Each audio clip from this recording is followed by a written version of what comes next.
Welcome to Flirting with Bitcoin. I'm your host, Mandana Yousefi, and this is my boo. Ian Reese.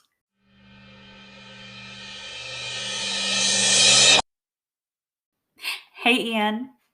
Hey, what's up? I'm very excited. What are you excited about today? Well, we are recording our 9th episode, We are.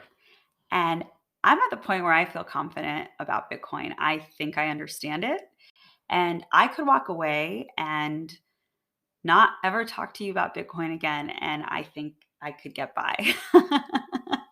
Perhaps. The good news is I'm still very interested, and I want to know more. What would you like to know? Okay, so I understand what Bitcoin is. I can explain it, and I can understand why the value of it is going to keep going up. So I understand like the what and the how of it all. I'm ready to learn the why. Why what? Well, why did someone come up with the idea of Bitcoin? And I think a lot of us take that question or answer for granted. I think we say, oh, technology is advancing. And so, of course, we were going to have digital money soon. But, just like how some people don't use cell phones and still use old school phones, they think that some people will use Bitcoin and some people will use money. And that's just what it is. But that's not why Bitcoin was created. Bitcoin was created in response to a very specific event, or at least people believe that Bitcoin was created in response to a Tell me specific about event. The Bitcoin white paper was released on Halloween 2008. Dun, dun, dun. Something like that, right? Where the author of this white paper lays out how to build a globally distributed, decentralized monetary system. Releasing a design for a system like that right after the current world system had basically just crashed, I think a lot of people would argue that Bitcoin was created in response to the 2007 2008 crash. Ooh. And there's some evidence to that. All right, let's get into it.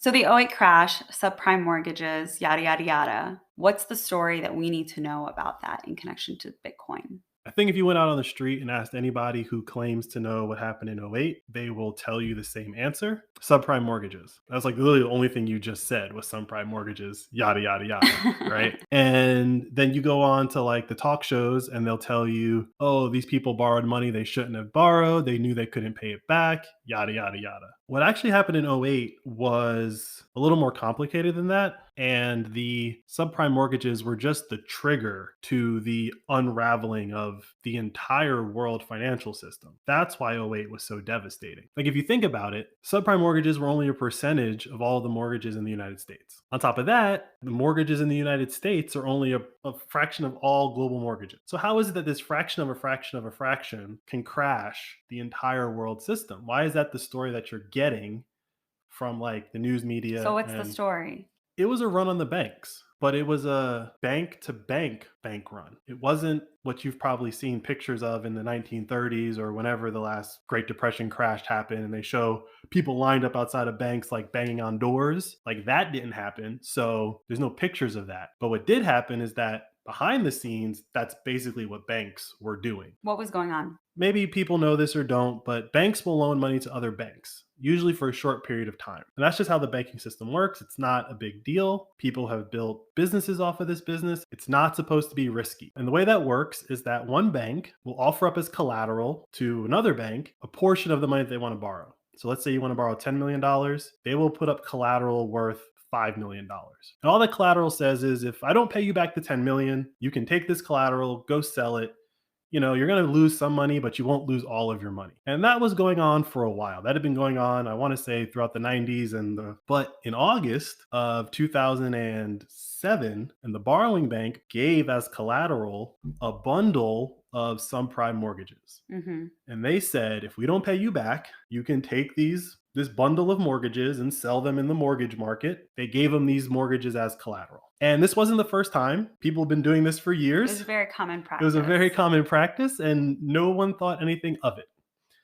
What happened in this instance is the borrowing bank didn't pay back the loan. Which triggered the need to look at the collateral. When they didn't pay back the loan, the lending bank said, well, we're going to go to the courts. We're going to take ownership of your collateral, and then we're going to go sell it. When they went to sell those mortgages in the market that buys and sells mortgages, there were 0 buyers for this bundle of mortgages. That supposedly costs $5 million, for example. That was being posted as collateral. What in effect happened was their collateral was worth 0. So when the market basically said, no, we will not buy those from you, they are worth 0, that basically caused, like the butterfly effect or, snowball rolling down a hill, because that just forced everyone to first look at their books, find all these loans that they'd made like this, reach out to those people and say, hey, your collateral is worth probably 0. We need different collateral from you, maybe a US Treasury or, I don't know, a valuable piece of art or something, right? But whatever it is, it can't be this. And that's just going to trigger every bank that owes every other bank money. Right. And so it fanned out. It's like a house of cards falling. Exactly. This fanning out of we need more collateral, we need more collateral, we need more collateral is really what caused the crash of '08. Because like, who's at the very bottom of that list of, I need more money from you. Well, let me go get it from Charlie. I need more money from you. Well, let me go get it from Bob. Well, I need more, like, who's at the bottom of that? And what the world found out in '08 is that there's actually really nothing at the bottom. Like, it's really just this like circular system. I give you this bundle of mortgages as collateral, then you give them to someone else as collateral, and then that person gives them back to me as collateral, right? So how is that system? The emperor has no clothes. Exactly. A system like that crashed. We all experienced the crash, and they told everybody, or they let everyone just run with the easy story, which was subprime mortgages, because everyone hates a person who doesn't pay their bills. But in actuality, it was how the banks operated with each other that caused the problem. But as the world watched this system like collapse, and people slowly, they realized, and probably intrinsically knew, but just didn't want to believe, that at the bottom of all of this, there's nothing. It's all a scam. It's not that it's a scam. It's that the way that the system is set up, as long as the music keeps playing, it doesn't really matter. In theory, they should have been able to take those mortgages and sell them. And even if that person didn't recuperate all the money that they loaned, they would have got back some, and the system would have kept working. We will not buy any more of those mortgages. Then the whole thing fell over. And all of these loans that were collateralized became worthless. So a year later, the Bitcoin white paper pops up. Like, you would think that this like global monetary system would be like hundreds of pages long of how this thing is going to work. It's 9 pages, and I believe there's pictures in it, right? Like, it's not a complicated document, but the system is designed in a way that cannot happen, because with Bitcoin, either you have the Bitcoin or I have the Bitcoin, but I can't give you Bitcoin that you then give to someone else and they then give to me, and we all agree that we all have that Bitcoin. Because Bitcoin is property. Bitcoin is property, but it's more about the nature of how Bitcoin works. It's only your Bitcoin if you have the keys to it. So if I were to give you Bitcoin as collateral and you give me some money, if you take that Bitcoin and give it to someone else as collateral and then they give you money, you no longer have my collateral. Like, you no longer have it because you don't control it. So will Bitcoin ever be used as collateral in that way? Bitcoin is being used as collateral. So hypothecation is, I give you collateral and then you take my collateral and do something else with it. It's not that you can't do that. It's that if you do that, it's transparent, because all transactions on Bitcoin network are public. If I post collateral Bitcoin to a location, to a wallet that you can't move and I can't move, then you can never move it. And that's how Unchained Capital works. That company, Unchained Capital. Right. So they loan money against Bitcoin. But if you were to create a loan product where I give you Bitcoin, but you can still move it, that means you can rehypothecate it. That means you can use it as collateral somewhere else and recreate the system that just fell down. If you don't want to have your collateral be hypothecated, which most Bitcoiners are like, that's how this all fell apart in the first place, And you would just never borrow some money from someone with Bitcoin as collateral if they set up the location that you put the Bitcoin as a place where they can move it after they have it. I see. So it's an element of morality in how you believe lending should work. To a certain extent, yes. Yes. The '07 crash leads to Halloween of '08, the Bitcoin white paper. It doesn't necessarily mean that you can't do that, but it does mean that if you do that, and that's what was missing in the banking system. This collateral that you're posting to me, did you get this from someone else? Hmm. Is this actually yours to use as collateral? Ah, So that is very hard to figure out. That's an event. The '08 crash is an event that I think everyone who's probably listening to this podcast experienced in one way, shape, or form. But there was another big shock to the system, similar, that you and I didn't necessarily experience, but our parents did. The '70s, right? Like the '70s were this period of like massive inflation. There's a website called WTF Happened in 1971 that kind of breaks down, like you can pull up all these metrics about humanity and draw a line on 1971 and things just go off the rails. Like literally, like everything goes off the rails in 1971. So hence the title, WTF Happened. So what happened is that the president of the United States came on TV one night, Richard Nixon, and said to the world, "Hey, I know we said that if you had dollars, you could give them back to us and we'd give you gold, but just for a little bit, just for a little bit of time, we're not going to let you do that anymore. Don't worry about it. It's temporary. We just got to, get some things in order and we'll put things back to normal." And we never did. When the United States, air quotes here, got off the gold standard, there was this period of massive inflation where all these countries in the world were just printing money now because there was nothing underlying any of those currencies. but why would Richard Nixon do that? What happened? There's a lot of conspiracy theory reasons, but the one reason that we're pretty all certain about is France was calling the United States' bluff. After World War II, all of the winners of World War II got together and sat down and came up with how are they going to run the world's economy going forward. Must be nice. That's why you fight the war, so that you can win and rewrite the Mm. rules, right? So, Japan was destroyed, Europe was destroyed, the whole world was destroyed besides Mhm. the United States. And during that period, since the United States wasn't really being affected by the war, everybody who was anybody was sending all of their wealth to the United States. So the United States had a lot of gold, and every country had their own exchange rate with the United States. So France was like, "We would like our gold, please." Give me back my gold. And so they literally sent a boat across the Atlantic Ocean. And it's a boat, so it takes a while, right? So we know it's coming. We knew it was coming. We knew why it was coming. And before it got here, Nixon goes on TV and says, "Sorry guys, My bad. like just for a little bit. We got to get some papers straightened out, we got some office birthday parties, but just for a little bit." Now, there's a lot of conspiracy theories as to why they think they did that, aka we don't actually have the gold. You don't say. I mean, I don't know if that's true or not, but why would you just all of a sudden turn that system off, tries to invoke how the system's supposed to work? That's It's all. super shady. So when that happened, we had to find a new asset to price dollars in, right? Because if it's not gold, what's it going to be? Oil. Boom, got it. And you get what basically we've been living through for the last 30 years is the United States dollar has been pegged to oil. It has not been pegged to gold. Oil is a thing that you can't really control as easy as gold. Oil is what literally makes the planet run. Oil is much more complicated than gold. It's much more complicated than gold. Or not only do you store oil, in theory, I guess you're stacking barrels of oil like you're stacking sats, right? But you also inevitably have to burn that oil, right? So you can't save it up forever. Like, how many times have we released the strategic oil reserves in the past 20 Mhm. years, right? You use it. You eventually use it. You hope you bought it low and then you sell it or burn it when it's high, right? That's what the strategic oil reserve is. So right now we're in a situation where a lot of people think that the value of their dollar is tied to gold, but it is not.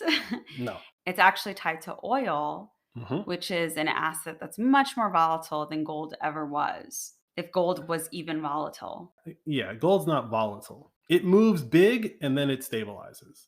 So this is what you're talking about when you say, I was walking around thinking the way that the world works doesn't make sense. If you're a person who thinks that the dollar is still got some gold value attached to it, then I would argue that you don't know how the world works. But if you do know how the world works and you know that if the dollar is tied to oil and we literally can't control oil, Russia controls it, everyone but us really controls oil, then we really don't control our currency. And a rational person would say, is that a state that you want to, is that the state that you want the world to be in? And I would argue that for probably since the 1971, yeah, I'm sure the United States has done its fair share of stuff manipulating the price of oil and the price of the dollar or whatever, but it can just be manipulated by anyone who has the wherewithal to do it. And I think that that's what Russia with their strategic is doing. Russia controls the most oil in the world. In a sense, they control the dollar. They know that. If you're a thinking person, we know that. It's a front. Like we make it out to be like Russia's this bad guy because they're doing bad things. It's like, no, Russia kind of controls the United States dollar. If Russia wants to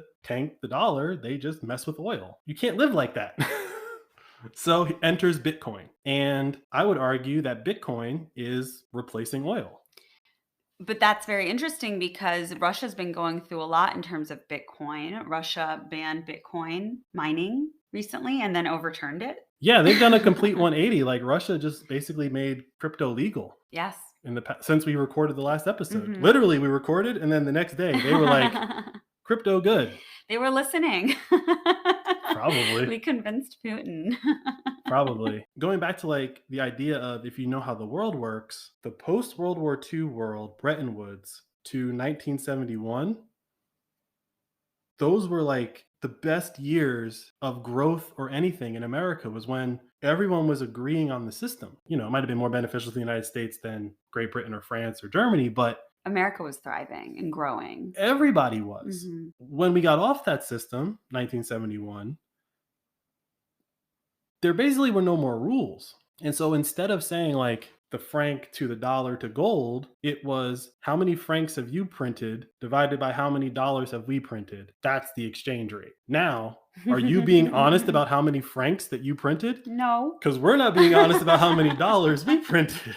So everyone's lying about their numbers. You end up with this unstable world. That unstable world completely unraveled in the '08 crash. There were other smaller unravelings or whatever, but '08 was the unraveling. '08 forced everyone to look internally and realize that they were all in similar situations. In Bitcoin, you have the blockchain, and the very first block of the Bitcoin blockchain, there's like a little message embedded, and it's literally the headline of a paper in the UK talking about how the government is about to print a bunch of money. Wow. Like that's embedded in the first block of the Bitcoin blockchain. And so when you say like, was it in response to it? It's like, yeah, because embedded in it, Satoshi Nakamoto embedded this headline that says I think it's the whatever they got those British terms. So the chancellor of the exchequer or the greatest chap with the checkbook, whatever it is, right? Like was about to print a bunch of money. And we've done nothing but print money since the day he embedded that message into the Bitcoin blockchain. So yeah, I think it was in response to the crash. I think that's a fair assumption. But I also think that people's assumption that Bitcoin is just this like next version of money does Bitcoin a disservice. Absolutely. I think the narrative is never this. And I think if it was presented as this was the problem and here is a solution, maybe less people would be looking for how Bitcoin is a scam and instead look at how Bitcoin is a solution.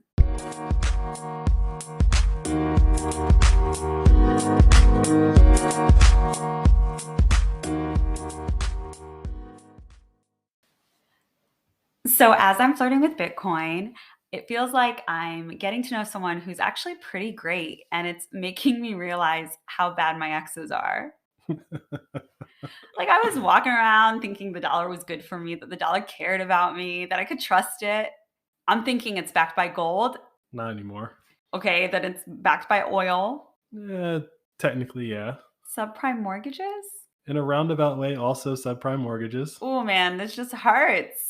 Yeah, ever since we got up the gold standard, like our money's been getting dirtier and dirtier and dirtier, right? It's just to the point now where even like everyone's collateral is just dirty collateral now. Except for Bitcoin? Well, no, see, Bitcoin is pristine collateral. Once you have Bitcoin, there's nothing that you would exchange it for. Bitcoin is Bitcoin. Bitcoin is Bitcoin. Ironically, babe, you just, without knowing it, mentioned one of Bitcoin's memes or whatever. Ooh, look at me. Okay, okay. Because once it starts clicking, memes are just obvious, right? Well, that's what happens when you're dating someone. You start talking like them, all that fun stuff. Yep. Uh, Bitcoin changes you. Ooh, things are getting serious. But that's enough dating for now. I want to get online and I want to chat with my friends about this Bitcoin that I'm getting to know. So remember, get on our social, share our clips, jump in on the Bitcoin banter, and let's all keep flirting with Bitcoin.